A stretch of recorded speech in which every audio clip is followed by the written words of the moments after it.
Shalom keluarga Saat Teduh yang kami sangat kasihi, senang berjumpa kembali dalam hadirat Allah. Kabar baik saya sampaikan di depan ya, agar hati Anda dikuatkan, yaitu bahwa setiap pergumulan kita itu ada jalan keluarnya. Tuhan sudah sediakan dalam hadiratnya. Jalan masuk ke hadirat Tuhan itu adalah jalan keluar nomor satu untuk menghadapi masalah kehidupan kita. Engkau menyediakan hidangan di hadapan para lawan kami. Tuhan tidak pernah membiarkan umat-Mu bergemul sendiri. Di dalam setiap problema yang kami lalui dalam hidup ini, kami tahu Tuhan sudah sediakan. Yehovah Jireh sudah menyediakan jalan keluarnya. Kami mau tetap beriman kepada Tuhan, tetap percaya. Karena Tuhan tidak pernah gagal dalam kehidupan orang-orang percaya. Sampaikan sabda-Mu, beritakan kabar baik-Mu Tuhan. Pakailah hamba-Mu, sembunyikan di balik salib-Mu. Di dalam nama Yesus Putra Allah, jalan kebenaran dan hidup ini, kami berdoa. Amin. Amin. Tetap optimis ya, sebab tidak ada jalan buntu dalam Yesus Kristus. Hari ini pesan gembala, pesan dari Tuhan adalah tentang jalan keluar permasalahan. Saya beri judul begini, setiap masalah pasti ada solusinya. Betul, judul ini sendiri bisa menjadi rema. Setiap masalah pasti ada solusinya. Buka Mazmur 73 ayat 21 sampai ayat 28 saya bacakan dulu. Ketika hatiku merasa pahit dan buah pinggangku menusuk-nusuk rasanya, aku dungu dan tidak mengerti seperti hewan aku di dekatmu. Tetapi aku tetap di dekatmu. Engkau memegang tangan kananku. Dengan nasihatmu engkau menuntun aku. Dan kemudian engkau mengangkat aku ke dalam kemuliaan. Siapa gerangan ada padaku di sorga selain engkau? Selain engkau tidak ada yang kuingini di bumi. Sekalipun dagingku dan hatiku habis lenyap, gunung batuku dan bagianku tetaplah Allah selama-lamanya. Sebab sesungguhnya siapa yang jauh daripadamu akan binasa. Kau binasakan semua orang yang berzina dengan meninggalkan engkau. Tetapi aku suka dekat pada Allah. Aku menaruh tempat perlindunganku pada Tuhan Allah supaya dapat menceritakan segala pekerjaannya. Kita mulai lagi dengan ayat 21 ya. Di sini Asaf, penulis Mazmur ini adalah Bani Asaf. Ketika hatiku merasa pahit dan buah pinggangku menusuk-nusuk rasanya, aku dungu dan tidak mengerti seperti hewan aku di dekatmu. Masalah itu beraneka ragam jenisnya. Tapi yang pasti masalah itu membuat hidup kita sakit. Kadang-kadang juga terbawa-bawa kita jadi sakit hati sama Tuhan. Kita juga menjadi kecewa dengan kehidupan. Atau kita sakit hati, kepahitan dengan seseorang. Biasanya dalam persoalan itu selalu ada yang dirugikan. Dan jikalau giliran kita yang dirugikan, kita nggak tahan. Hatiku terasa pahit. Buah pinggang menusuk-nusuk rasanya. Seperti ditusuk-tusuk begitu. Tetapi juga ada jenis-jenis persoalan yang membuat kita bukan sakit, tapi membuat kita bingung. Loh kenapa ini terjadi? Kenapa diizinkan oleh Tuhan? Aku dungu dan tidak mengerti. Seperti masa depan menjadi suram. Dan segala harapan menjadi buram. Semua yang kita rencanakan menjadi tidak pasti lagi. Tadi saya buka toko udah happy, pandemi. Lalu sekarang harus tutup, baru buka 1 bulan. Atau mungkin bahkan baru buka 1 minggu ya kan. Jadi nggak pasti. Jadi lain kali kita menjadi orang yang takut untuk bermimpi. Percuma gara-gara perkara yang terjadi itu tidak terduga. Kita nggak mau lagi berencana. Aku dungu dan tidak mengerti. Ketidakpastian itu menyakitkan. When our heart, hati kita itu diserang dengan uncertainty atau ketidakpastian, kita merasa kita itu berada di bawah, kita ditembaki musuh dari atas, tapi kita nggak bisa melihat musuhnya, musuh di dalam selimut. Waduh, apalagi kalau kita mengalami pengkhianatan, kita dipermainkan, wah itu sakitnya luar biasa. Aku dungu dan tidak mengerti, seperti hewan aku di dekatmu. Ayat 21 dan 22 tadi itu semua bicara tentang perasaan atau emosi sang hamba Tuhan. Dalam hal ini Asaf, penulis Mazmur ini, penggubah lagu di dalam Alkitab.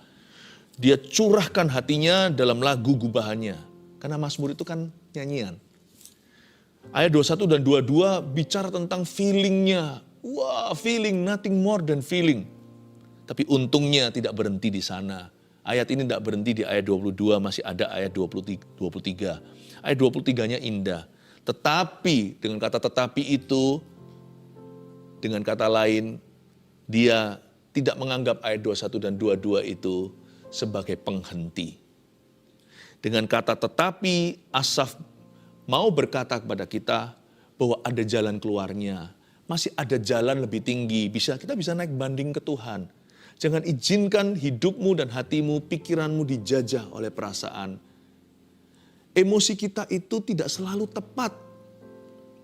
Malah kalau kita terus hidup dari perasaan kita, lama-lama nanti kita tersesat. We ought to live by faith, not by our feeling. Kita harus hidup oleh iman, bukan oleh perasaan. Kita harus hidup dengan iman, bukan dengan emosi kita. Karena perasaan manusia itu sangat bisa menipu. Yang ditipu enggak tanggung-tanggung, yang ditipu adalah dirinya sendiri. Kadang kita merasa orang itu gimana, tapi waktu kita ketemu ternyata enggak apa-apa. Itu namanya asumsi. Emosi itu namanya prasangka.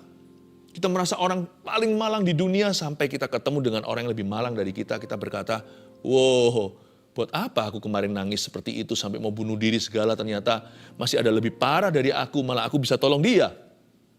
Perasaan kita tidak terlalu objektif, perasaan itu selalu subjektif. Tapi iman, ini iman yang Asaf di ayat 23, tetapi aku bertekad, aku tetap di dekatmu, engkau memegang tangan kananku. Even when I don't see you, I know you are there for me. Bahkan ketika aku tidak melihatmu, aku tidak merasakanmu, aku tahu by knowledge alone. Aku tahu dari pengetahuanku akan firman dan pengenalanku akan Tuhan, bahwa Tuhan selalu ada di situ untuk aku. Dan Tuhan tidak pergi. Hanya karena seolah dia diam, bukan berarti dia tidak peduli. Tetapi aku akan tetap di dekatmu. Itu keputusan hati. Peduli amat emosi. A decision is a decision. Keputusan adalah sebuah keputusan. Aku memutuskan untuk tetap dekat Tuhan. Hanya dekat Allah saja aku tenang.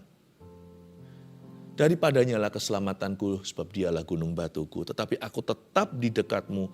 Engkau memegang tangan kananku. Setiap kali kita dengar kalimat seperti ini di Alkitab, engkau memegang tangan kananku, itu berarti Tuhan akan memberi kemenangan. Berarti akan ada solusi. Tapi untungnya Asaf tidak bergantung emosi. Makanya nantinya dia lihat solusi. Ayat 24 dulu ya.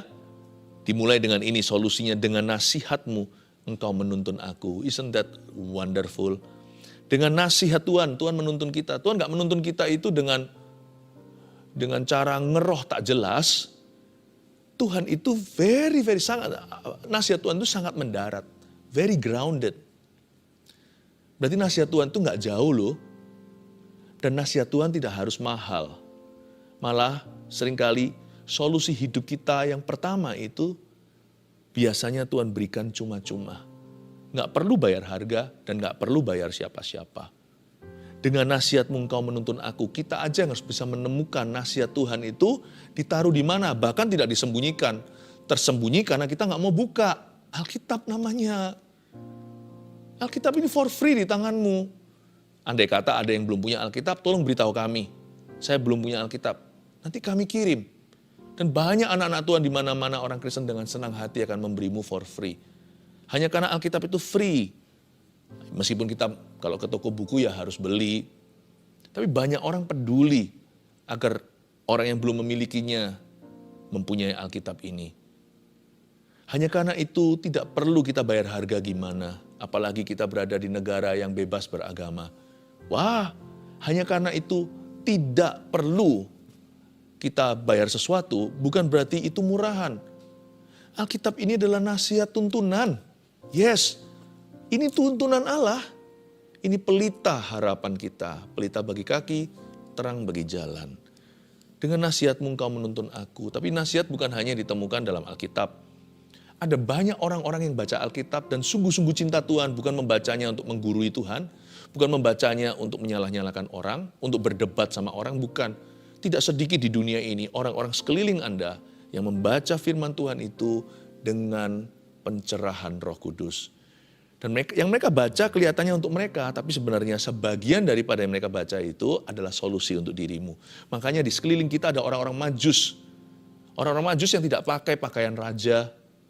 Orang-orang Majus yang berpakaian sehari-hari, persis seperti kita, tapi dalamnya itu hikmat Allah. Makanya kalau cari nasihat, harus cari orang-orang yang hidup dalam firman. Jangan cari orang-orang yang hidup di luar Tuhan. Itu namanya kita mendengarkan nasihat orang fasik, duduk bersama dengan pencemooh, berjalan di jalan orang berdosa. Yang kayak begitu, apapun yang kau perbuat akan salah. Bukannya berhasil dan menghasilkan buah, tidak layu daunnya. Tapi orang yang merenungkan firman Tuhan siang dan malam, ya seperti kita ini mungkin kita sudah baca Alkitab sering, masih ada orang yang lebih sering kok, masih ada orang lebih lama kenal Tuhan. Kan kita nggak perlu tahu seluruh isi Alkitab, Tuhan itu juga memberikan kepada kita penuntun-penuntun sejati sekeliling kita. Kita aja harus seleksi, menerima penasehat dalam hidup ini. Jangan semua orang bisa bicara ke telinga kita, lalu semua diperhitungkan, semua dibawa dalam pikiran. Salah sendiri kalau stres dan mati. Saya pilih-pilih. Kita dengarkan Tuhan iya, tapi kita juga harus dengarkan orang karena Tuhan juga bekerja lewat manusia. Tapi tidak sembarang manusia. Tuhan bekerja lewat manusia-manusia yang surrender to Him. Orang-orang yang berserah kepadanya, yang tunduk pada Allah. Dan itu juga penuntun. Di dalam mereka ada nasihat untuk hidupmu. Dan tidak perlu kita itu bayar harga apa-apa kadang-kadang. Mereka bersedia melayani. Lalu dengan nasihat, setelah dikatakan dengan nasihatmu engkau menuntun aku. Jangan lupa nasihatmu, semua itu akhirnya yang punya adalah Tuhan. Every good advice comes from the Lord. Kalau saya hari ini, di saat teduh bersama, saya bisa memberi Anda nasihat dan selalu jadi jawaban. Atau menjadi rema dalam kehidupan Anda, menjadi pegangan. Itu bukan dari saya. Saya hanya saluran. Kami ini hanya channel saja atau instrumennya.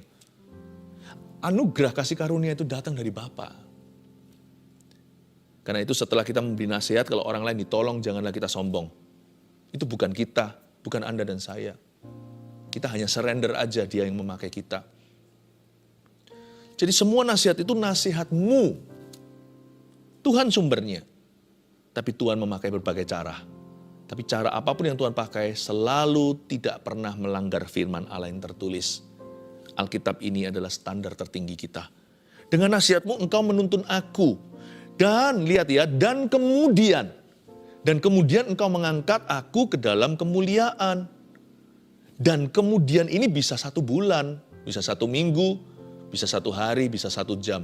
Atau bisa tahunan, bisa tahun depan. Kita kan nggak tahu kapan Tuhan akan membawa kita keluar dari permasalahan ini. Kita nggak bisa memprediksi, kita berusaha sih, tapi kita nggak pernah tahu secara pasti kapan Tuhan akan angkat aku dalam kemuliaan. Sekarang aku masih berada di dalam penganiayaan. Mungkin sekarang aku masih berada di bawah tekanan. Aku masih berada di tengah-tengah himpitan. Dan kemudian janji Tuhan, nanti entah kapan, bisa 1 hari, bisa 1 bulan, atau bisa tahun depan, pokoknya ada kata ini, dan kemudian saya pegang dan klaim itu di hadirat Tuhan. Pokoknya Tuhan berjanji memberiku kemenangan.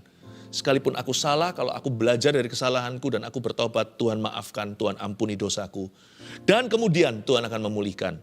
Dan kalau ini bukan salahku apalagi, aku sekarang akan bergantung sama Tuhan, segala sesuatu aku akan responi dengan cara Tuhan, bukan dengan cara kedagingan, aku hidup oleh Roh Kudus, terjadilah kehendak Tuhan, bukan oleh kehendakku, aku hidup oleh dagingku. Aku tidak akan nafsu pakai caraku, apalagi kalau ini bukan salahku, kalau aku akan reaksiku, jikalau reaksiku dan semua respon-responku itu sesuai dengan kehendak Allah, aku percaya cepat lambat Tuhan, dan kemudian engkau pasti akan mengangkat aku, you will lift me up. Ini yang menjadi cikal bakal judul yang saya beri. Setiap masalah kita, semua permasalahan, pasti ada solusinya. ketika Anda dan saya berserah penuh pada firman-Nya. Ketika kita dituntun oleh Roh-Nya, ketika kita tunduk pada kehendak-Nya, cepat lambat kata dan kemudian itu akan genap dalam hidupmu, tidak ganjil lagi. Dan kemudian engkau mengangkat aku dalam kemuliaan lo, gak tanggung, bukan hanya kemenangan. Mau tahu gak apa yang lebih tinggi dari kemenangan? Itu kemuliaan. Kalau kemenangan hanya menang doang atau menang saja. Kemuliaan itu bisa jadi kekuatan buat orang. Bisa menjadi contoh teladan, bisa menjadi kesaksian hidup. Bukan berhenti sampai dirimu Anda keluar dari masalah dengan gilang gemilang, tapi sampai atau hingga pemakaian Tuhan. Wow, saya nggak mau sekedar menang. Saya mau jadi lebih dari pemenang. Bedanya apa? Menang biasa dengan lebih dari pemenang. Menang biasa namanya pas-pasan. Lebih dari pemenang itu berarti menangnya jauh, musuh nggak bisa kejar. Itu kalau main sepak bola misalnya itu sudah 7-0. Nah itu bukan menang pas-pasan. Apalagi kalau 12-0. Kalau 2-1, nyaris ya kan. Apalagi kalau nanti tendangan bebas, 0-0 lalu habis itu. Tuhan mau kita menjadi kesaksian. Tuhan mau kita berakhir bisa menolong orang lain. Menginspirasi mereka. Semua dimulai dengan kita harus dengarkan nasihat Tuhan. Dengarkan sungguh-sungguh, kalau dengarkan firman itu, atau kalau kita mau mendengar suara Roh Kudus itu, kasih waktu, jangan sisihkan waktu, tapi beri waktu terbaik, misalnya pagi hari. Misalnya sekarang saat teduh bersama, live-nya gini kan, sore pulang kerja, malam sebelum atau setelah makan. Kita bersama-sama prime time seperti ini, kita sediakan waktu, bukan sisihkan. Karena kita nggak mau hanya dengar nasihat. Kita mau dengarkan nasihat. Pernah pergi ke mall atau pusat perbelanjaan, Anda dengarkan musik, Anda familiar, tahu musik itu. Dia terus nyanyi sebagai background musik. Tapi Anda tidak fokus ke situ. Anda fokus ke toko atau di toko belanja, atau ngobrol-ngobrol sama teman, atau lagi ngafe, atau lagi minum kopi. Anda nggak fokus ke sana. Itu namanya dengar musik. Kalau dengarkan musik itu main, kita perhatikan kuncinya. Lalu setelah itu apa? Kita lihat not-not baloknya, kita lihat melodinya, kita lihat transisinya. Dengarkan itu seperti orang yang membaca musik. Itu lain loh. Jangan sekedar dengar suara Tuhan, sepoi-sepoi basah. Dengarkan dengan sungguh-sungguh hingga hatimu penuh. Itulah cikal bakal kemenanganmu. Keluar dari masalah bukan supaya kita bebas masalah, tapi supaya kita dipakai oleh Allah. Siapa gerangan ada padaku di sorga selain engkau? Selain engkau tidak ada yang kuingini di bumi. Sekalipun dagingku dan hatiku habis lenyap. Gunung batuku dan bagianku tetaplah Allah selama-lamanya. Masalah itu bisa Tuhan pakai. Jangan dikit-dikit bilang masalah ini dari Tuhan karena Tuhan tidak mencobai siapa-siapa. Jangan sesat, malah justru apa yang baik dan sempurna itu datang dari Bapa. Tapi permasalahan itu Tuhan bisa memanfaatkannya untuk kebaikan kita. Karena Tuhan bekerja sama mendatangkan kebaikan dalam segala perkara untuk orang-orang yang dipanggilnya. Salah satu buah yang baik dari masalah yang buruk, masalah seburuk apapun adalah membuat kita semakin bergantung pada Allah. Siapa gerangan ada padaku di sorga selain engkau? Masalah tidak boleh membuat kita jauh dari Tuhan malahan. Masalah seharusnya menjadi batu tumpuan bukan sandungan. Agar kita menumpu pada itu dan menggapai Kristus dan berkata, Lord, only you can help me. Hanya engkau yang bisa menolongku. Only you understand. Hanya engkau yang mengerti diriku. Siapa gerangan ada padaku di sorga selain engkau? Ternyata problema bisa menjadi permulaan an intimacy with God atau keintiman dengan Allah. Hubungan yang intim dengan dekat dengan Tuhan itu, kalau Anda dengarkan kesaksian beberapa orang, ternyata ketika mereka berada di lembah kekelaman. Mereka mengalami keintiman dengan Tuhannya. Dan masalah juga bisa mengedit kita, merevisi kembali selama ini apa yang menjadi prioritas kita ternyata kurang tepat alias salah. Kita terlalu kejar materi. Tapi ternyata waktu kita sakit sekali, uang tidak bisa beli, kita akhirnya merombak semua definisi bahagia. Ternyata bahagia itu ujungnya murah. Orang-orang yang ada sekeliling kita itu loh, nggak perlu gimana, nggak perlu mewah. Ketika kita kehilangan orang yang kita cintai, akhirnya kita mengerti bahwa hidup itu begitu fragile, begitu rapuh. Kita nggak perlu beli sesuatu supaya kita itu merasa puas batinnya. Ternyata yang memuaskan batin kita itu is a who, bukan a what, bukan apa, tetapi siapa. Orang-orang yang Tuhan berikan di dalam kehidupan kita. Coba kalau kita pikirkan, renungkan baik-baik, masalah itu juga bisa bukan hanya mengedit prioritas kita, tapi juga bisa mengubah tujuan kita. Dari yang salah, dari yang egois menjadi seperti yang Tuhan kehendaki. Selain kau, tiada yang lain, tiada yang kuingini di bumi. Hanya kau yang ada padaku di sorga. Indah ya? Membuat kita jadi bergantung pada Allah. Saya nggak ngerti, kalau hidup tanpa masalah kita masih bisa setia nggak ya? Aneh ya, banyak orang nggak setia gara-gara masalah. Salah mestinya. Harusnya pakai masalah sebagai kulkas yang pas. Kulkas itu dikasih daging, kasih minuman, kasih apapun juga yang nggak busuk, supaya nggak busuk didinginkan. Malah justru ketika kita masalah, kok busuk hatinya? Salah. Jadikan kulkas yang pas. Kalau kita dalam permasalahan, pakai masalah kita untuk pegang tangan Tuhan. Dan untuk berkata pada dia, peganglah tanganku Roh Kudusku, tidak berani jalan sendiri tanpa engkau. Tapi orang kalau dalam masalah malah berdosa. Nah itulah fatalnya. Coba kalau kita lihat di ayat 27 kan begitu. Sebab sesungguhnya siapa yang jauh daripadamu akan binasa. Kau binasakan semua orang yang berzinah dengan meninggalkan engkau. Ayat 27 ini bukan asal berzina, bukan asal meninggalkan Tuhan. Konteksnya, tolong perhatikan, tidak keluar dari konteks semula, yaitu hatiku pahit, buah pinggangku menusuk-nusuk, aku dungu, aku gak mengerti seperti hewan aku di dekatmu. Pada saat kita lagi begitu, jangan malahan jauh daripada hadirat Allah. Doa itu bukan supaya kita feel good, doa itu juga agar kita itu sedia payung sebelum hujan. Doa itu juga dalam konteksnya Yesus di Getsemani dengan murid-muridnya, kamu doa dulu, doa gitu. Tidak bisakah kamu doa 1 jam? Supaya kamu jangan jatuh dalam pencobaan. Doa itu juga mempersiapkan kita untuk masa-masa sulit di depan atau segala tantangan. Kok malah justru ketika kita itu dirudung masalah, ketika kita mengalami problema, malah justru mundur dari Tuhan dan mengalami kematian kerohanian. Kau binasakan semua orang yang berzina dengan meninggalkan engkau. Dengan kata lain, Tuhan gak suka kita gitu. Kalau setia sama Tuhan tuh segala musim. Jangan sama Tuhan tuh cuma mau suka, tapi juga duka. Dalam suka dan duka. Kita ini tubuh Kristus. Udah kawin sama Kristus. Kita ini mempelai wanita, Kristus mempelai pria. Udah ada pernikahan anak domba.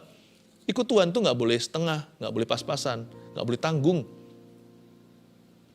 Saya nggak bisa bayangkan kalau hidup tanpa masalah masih nggak kita setia ya. Jadi masalah itu tidak perlu diundang dan terus terang saya juga nggak senang. Tapi kalau datang, saya akan berjabat tangan dan berkata, I'm gonna use you. Aku akan memakaimu untuk menggapai Tuhanku. Tuhan itu baik. Saya bisa merasakan waktu saya nyampaikan firman ini, ada kasih Tuhan mengalir dalam kehidupan Anda yang mendengarkan. Tuhan itu baik. Ayat 28. Tetapi aku, sekali lagi Asaf menutup Mamsal ini dengan ayat demikian, aku suka dekat pada Allah. Jangan hanya sekedar cinta atau mengasihi Tuhan.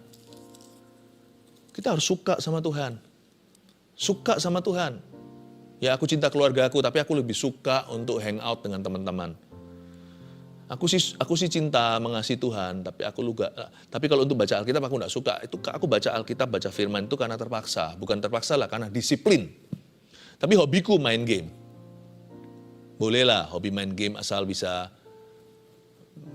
ada pengendalian diri. Tapi sebenarnya terus terang ya, Alkitab bagi saya juga hobi loh.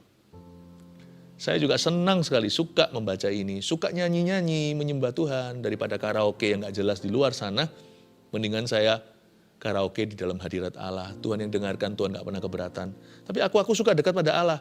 Aku menaruh tempat perlindunganku pada Tuhan Allah. Lihat ini, kalau orang itu bisa suka sama Tuhan waktu dia duka, dia juga akan bisa suka sama Tuhan waktu dia suka. Belajar untuk tetap Tuhan jadi tempat pilihan kita utama dan pertama. Apa-apa pokoknya larinya ke Tuhan Yesus. Anda bisa lihat ya, anak kecil itu kalau suka sama mamanya, dia takut, dia lari ke mamanya. Kalau sakit dia bilang, mama, masih kecil kan? Kalau kita suka sama satu orang, suka duka orang itu yang kita cari. Makanya pemazmur berkata gini, aku suka dekat pada Allah, makanya aku menaruh tempat perlindunganku pada Tuhan Allah. Waktu masalah baru mengetuk pintu, aku buka, halo, masalah menyapa saya, dan saya langsung lari kepada Bapa. Bukan lari dari masalah, lari kepada, bukan dari. Masalah jangan dilariin.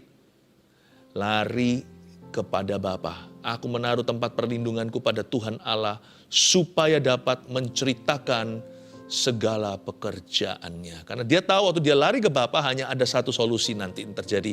Apapun solusinya, ujungnya kelihatan. Dia akan menceritakan perbuatan Allah suatu hari nanti, suatu hari kelak. Apapun yang ku alami sekarang, asal sekarang aku larinya ke Tuhan ya, bukan ke setan, bukan lari ke kekuatan manusia, membuat semua jadi rumit. Kita ini kan paling bakat membuat komplikasi persoalan sendiri. Supaya dapat menceritakan segala pekerjaannya, berarti saya tahu ujungnya. Di dalam Kristus, my greatest test shall be my greatest testimony. Ujian iman saya terbesar nanti akan menjadi kesaksian hidup saya terbesar pula. Jadi kalau kasih ujian kecil ya sudah siap-siap untuk menjadi kesaksian kecil nanti. Ujian besar ya jadi kesaksian besar. Besar kecil serahkan ke Tuhan.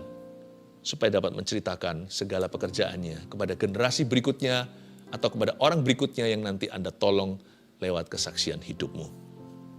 Saya kasih review, summary, kesimpulan dari yang kita pelajari. Setiap masalah pasti ada solusinya. Yang pertama, jangan ikuti perasaan hati atau emosi jika mau lihat solusi. Karena kita itu dipanggil untuk hidup dari iman, bukan hidup dari perasaan. Hidup oleh kebenaran, bukan oleh pemikiranmu sendiri atau hikmat manusia. Percayalah kepada Tuhan dan jangan bersandar pada pengertianmu sendiri. I live by faith and by the truth of God. Saya hidup dengan iman, saya hidup oleh iman dan oleh firman Tuhan. Manusia hidup bukan dari roti saja, apalagi dari perasaannya, tapi dari setiap firman yang keluar dari mulut Allah. Nah, ayat yang pertama ini tadi yang kita sudah tuliskan, juga di dalamnya tercakup sebuah hikmat begini, kalau lagi emosi ya, jangan buat keputusan. Biasanya orang kalau lagi emosional, decision atau keputusannya itu biasanya buruk. Jangan membuat keputusan yang berdampak panjang atas kondisi keadaan yang sementara sekarang. Jangan sampai kita itu membuat keputusan-keputusan yang long term. Ya, keputusan yang sampai nanti akan terus mempengaruhi hidup kita. Tapi keputusan itu dibuat secara emosional ketika kita terpengaruh oleh keadaan yang sementara ini. Hati-hati kalau lagi emosi. Jangan cepat-cepat mencetuskan sesuatu. Lebih baik diam. Waktu kita emosional, silence could be golden. Diam itu mungkin emas. Jangan ikuti perasaan hati. Karena perasaan kita itu tidak objektif. Apalagi emosi, jika mau lihat solusi. Yang penting pokoknya ini dulu jangan. Solusinya di poin kedua. Setelah kita buang semua lalang, siap-siap terima gandumnya. Yang kedua, dengarkan suara Roh Kudus dalam firman dan nasihat orang benar. Ikuti instruksi yang sifatnya rumit dan ikuti instruksi yang sifatnya sederhana. Misalkan Anda mengalami masalah rumit nih, lalu bicara dengan seorang teman. Mungkin dia adalah teman CG atau teman kelompok sel kita.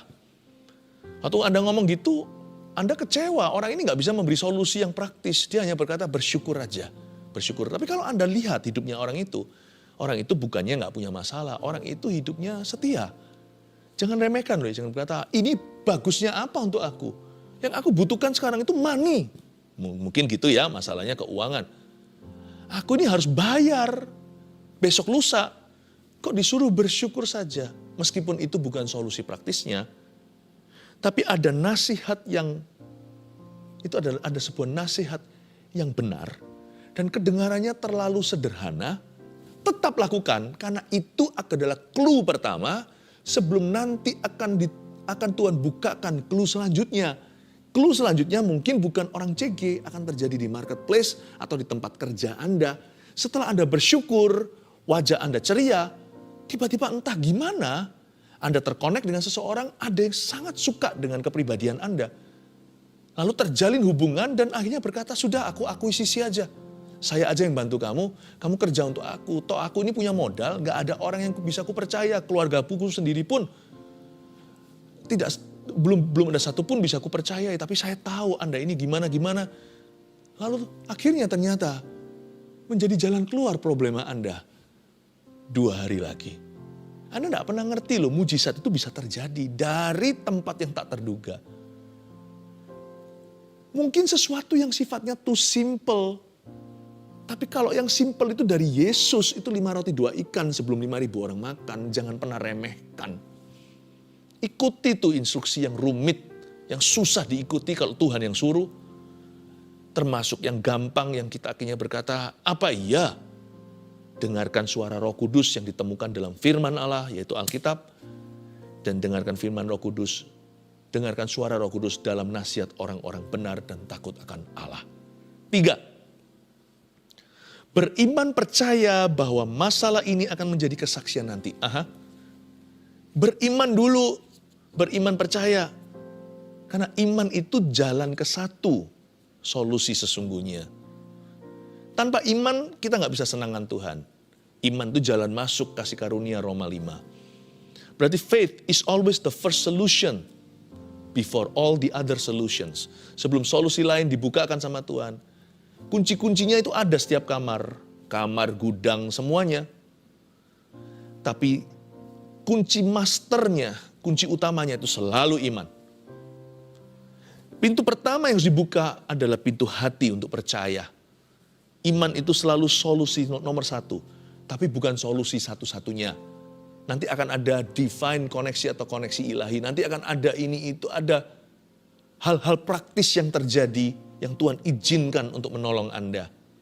Beberapa kelihatan disengaja, beberapa lagi karena Tuhan gerakkan Anda untuk usahakan, beberapa lagi itu seperti too good to be true, sesuatu yang gak masuk akal tapi terjadi pula. Beberapa lagi itu sama sekali diberikan cuma-cuma, itu benar-benar bukan karena usaha Anda.